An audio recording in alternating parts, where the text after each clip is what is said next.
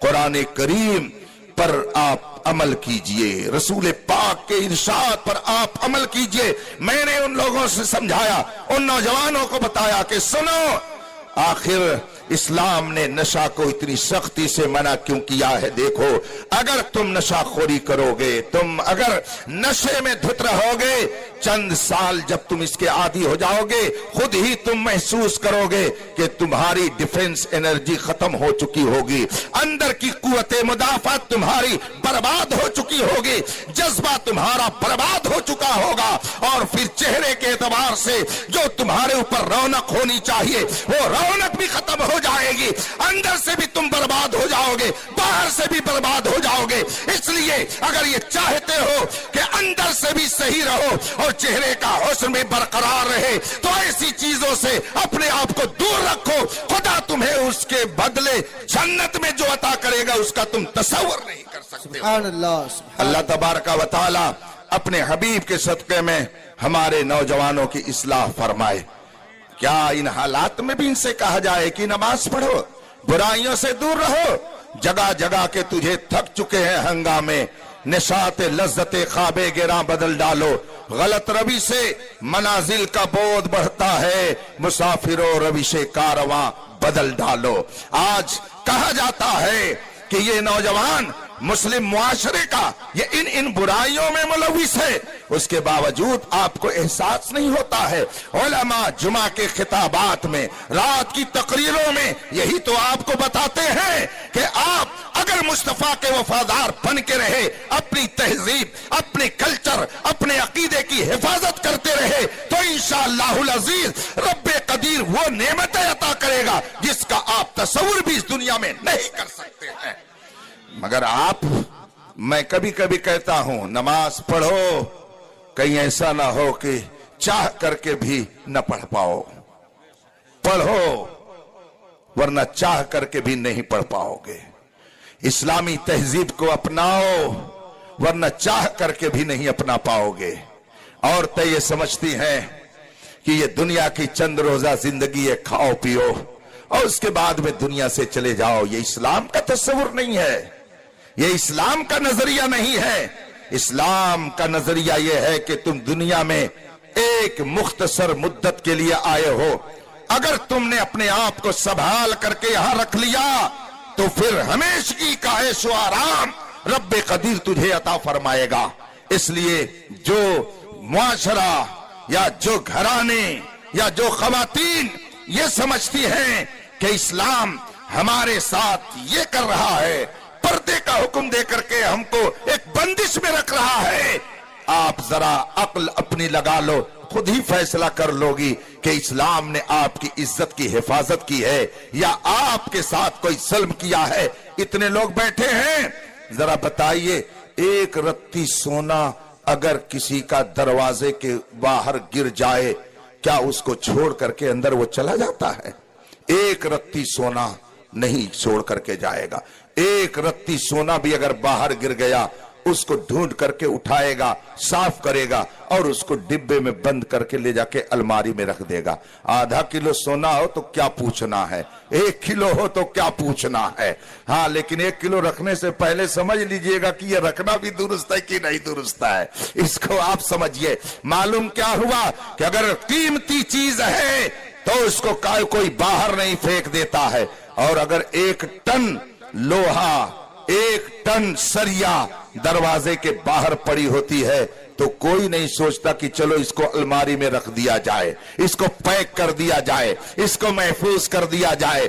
اس سے آپ کو سمجھ لینا چاہیے کہ جو قابل قدر چیز ہوتی ہے اس کو چھپا کے رکھا جاتا ہے، اور جو بے قدری چیز ہوتی ہے اس کے ساتھ وہ اہتمام نہیں ہوتا ہے۔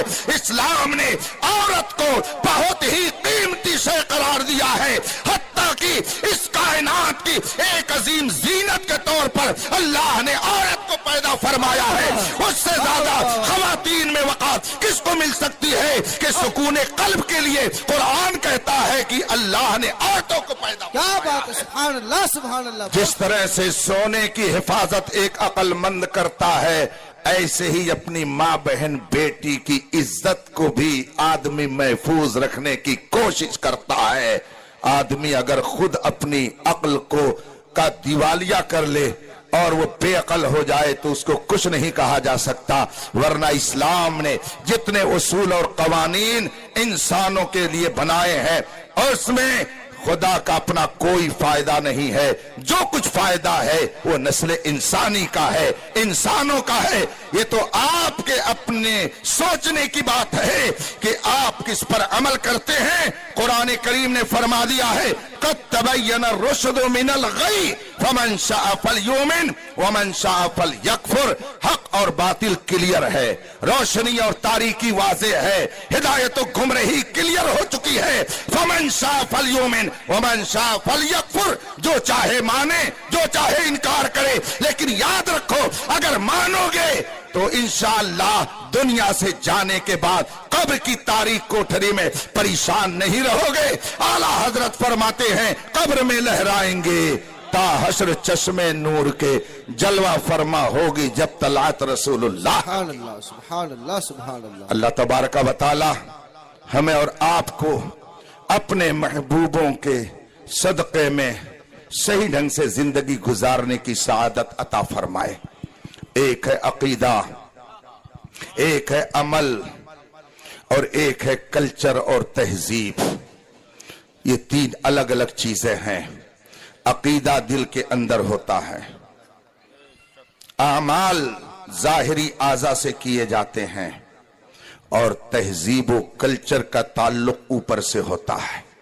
اس کو آپ اس طرح سے سمجھ سکتے ہیں کہ ایک درخت ہے، آپ دیکھ لیجئے، باغ میں چلے جائیے، گارڈن میں چلے جائیے، پارک میں چلے جائیے، آپ اس پہ غور کریں تو آپ کو بہت ساری چیزیں نصیحت کے مل جائیں گی. عقل والے ایک ایک چیز کو دیکھ کر کے اس پہ غور کرتے ہیں. قرآن کریم فرماتا ہے اہل دل، اہل عقل جب کائنات کی چیزوں کو دیکھتے ہیں تو بے ساختہ پکار اٹھتے ہیں ربنا ما خلقت ھذا باطلا. اے رب تو نے ان چیزوں کو بیکار نہیں پیدا کیا ہے. آپ اگر چلے جائیے پارک میں تو آپ دیکھیں گے کہ جو وہاں پہ درخت ہوتے ہیں ان کی کٹائی چھٹائی ہوتی رہتی ہے. آپ اس کو اپنے ذہن میں رکھیے اور پھر میری گفتگو سنیے، میں اس کے بعد اپنی گفتگو کو ختم کر دوں گا. درخت ہے، اس کی ایک جڑ ہے جو نیچے ہے اور اس کی شاخیں ہیں جو دکھ رہی ہیں اور اس کو مالی باغبان کاٹ پیٹ کر کے کٹائی چھٹائی کر کے خوبصورت کرتا رہتا ہے. یہ اس کی تہذیب ہے. یہ تین چیزیں ہیں، ایک جو جڑ نیچے ہے، دوسری وہ شاخیں جو آپ دیکھ رہے ہیں اور کبھی کبھی ان شاخوں میں کٹائی چھٹائی کر کے خوبصورت بنانے کا کام مالک کرتا ہے. اس کو آرائش و زیبائش کہا جاتا ہے. آپ ان تینوں چیزوں کو سامنے رکھیں اور اسلام کے اصولوں کو سامنے رکھیں تو آپ اس نتیجے پر پہنچیں گے کہ جیسے درخت میں وہ تین چیزیں ہوتی ہیں، اسلام کے احکام میں بھی ان تین چیزوں کا خیال رکھا گیا ہے. ایک ہے عقیدہ، ایک ہے اعمال اور ایک ہے تہذیب و کلچر. عقیدہ وہ ہے جو دل کے اندر ہوتا ہے، جیسے درخت کی جڑ ہے جو زمین کے اندر ہوتی ہے. اگر عقیدہ خراب تو جیسے جڑ خراب ہونے پر شاخیں سوکھ جاتی ہیں، بیکار ہو جاتی ہیں، ایسے ہی عقیدہ کے خراب ہونے پر سارے اعمال برباد ہو جاتے ہیں. اس لیے سب سے پہلے انسان کو اپنے عقیدے کی حفاظت کرنی چاہیے. اور عقیدے کے لٹیرے اس طرح سے آج کیڑے مکوڑوں کی طرح گھوم رہے ہیں کہ آنکھ سے کاجل صاف چورا لیں. یہاں وہ چور بلا کے ہیں، تیری گٹھڑی تاکی ہے اور تو نے نیند نکالی ہے. اعلیٰ حضرت نے تنبیہ کرتے ہوئے اسی لیے 100 سال پہلے فرمایا تھا رضا نفس دشمن ہے، دم میں نہ جانا. کہاں تو نے دیکھے ہیں چدرانے والے، سونا جنگل رات اندھیری چھائی بدلی کالی ہے، سونے والوں جاگتے رہیو، چوروں کی رکھوالی ہے۔ پہلے چور الگ طریقے سے آتا تھا، کٹار کٹا بندوق فرسا بالا لاٹھی لے کر آتا تھا، مگر اب چور تو قرآن لے کے آ رہا ہے، چور حدیث لے کر آ رہا ہے، چور تسبیح لے کر آ رہا ہے، چور مصلی لے کر کے آ رہا ہے، اور اس وقت وہ پیسہ نہیں چوراتا ہے بلکہ سونے سے بھی زیادہ جو قیمتی چیز اللہ نے آپ کو ایمان کی شکل میں عطا فرمائی ہے اس کو چورانے کی کوشش کرتا ہے۔ اسی لیے میرے مرشد گرامی صرف میرے ہی نہیں، مجھ جیسے لاکھوں کے مرشد جنہیں تاج الشریعہ کہا جاتا ہے، انہوں نے فرمایا زندگی یہ نہیں ہے کسی کے لیے، زندگی ہے نبی کی، نبی کے لیے نہ سمجھ مرتا ہے، زندگی کے لیے جینا مرنا ہے سب کچھ، نبی کے لیے مسلک اعلیٰ حضرت پہ قائم رہو، زندگی دی گئی ہے اسی کے لیے، اسی کے لیے زندگی دی گئی ہے اسی کے لیے۔ عقیدے کی درستگی یہ اول چیز ہے۔ جس طرح سے درخت کی جڑ جب تک موجود رہے گی شاخوں میں ہریالی رہے گی، اسی طریقے سے اگر عقیدہ درست رہے گا تو اعمال رب کی بارگاہ میں قابل قبول رہیں گے، اگر عقیدہ خراب ہو گیا تو سارے اعمال اس کے منہ پر مار دیے جائیں گے۔ بے شک بے شک۔ اور جب عقیدہ درست ہو گیا تو اب اعمال صحیح کیجئے، اعمال صحیح کیجئے کہ اپنے کردار، اپنی گفتار، اپنے احوال بہتر کیجئے اور شریعت مطہرہ کی روشنی میں اپنی زندگی گزاریے۔ اور کلچر کیا ہے، تہذیب کیا ہے، بس اس کو بھی سن لیجئے اور اس کے بعد میں اپنی گفتگو ختم کر دوں گا۔ آپ بال کیسا رکھیں گے، آپ کوئی کسی سے گفتگو کیسے کریں گے، آپ محفل میں کیسے بیٹھیں گے، آپ اپنے گھر میں کیسے رہیں گے، آپ اگر کسی آفیسر سے بات کر رہے ہیں تو کیا انداز ہونا چاہیے، آپ اگر ایک شاگرد سے گفتگو کر رہے ہیں تو کیا انداز ہونا چاہیے، اگر آپ دکاندار ہیں اور ایک کسٹمر سے کیسے بات کریں گے، اس وقت آپ کا انداز کیا ہونا چاہیے، آپ کے سامنے آپ کا استاد ہے، آپ کا مرشد ہے، آپ کا پیر ہے، آپ اس سے کیسے گفتگو کریں گے، اس وقت کیا انداز ہونا چاہیے، آپ کا لباس کیسا ہونا چاہیے۔ اس کو کلچر اور تہذیب کہا جاتا ہے۔ یہ تہذیب بھی رسول پاک نے اس طرح سے عطا فرمائی، اس طرح سے عطا فرمائی کہ 1400 سال ہو گئے مگر خدا کا شکر ہے ہماری تہذیب کو کوئی بدل نہیں سکا ہے۔ بس آخری بات، یہ کرتا پیجامہ ذرا غور تو کیجئے کہ کتنا بہترین لباس ہے، کتنا بہترین لباس ہے۔ اگر کوئی صاحب چاہیں کہ میں ذرا نیتا بن جاؤں، الیکشن میں کھڑا ہو جاؤں، اور پہنتے تھے جناب پینٹ شرٹ، تو سوچتے ہیں کہ لاؤ ذرا 10-5 کرتا سلوا لیں۔ وہ لباس ہے جس کو پہن کر کے بڑی بڑی جگہوں میں ایوانوں میں لوگ بیٹھتے ہیں، اس لیے یہ وہ تہذیب ہے جو میرے مصطفیٰ نے ہمیں عطا فرمائی ہے۔ اس لیے اپنے کلچر پر فخر کیجئے، یہ وہ کلچر ہے کہ جس نے اسے اپنا لیا تو یہاں بھی سرخرو رہے گا اور وہاں بھی سرخرو رہے گا۔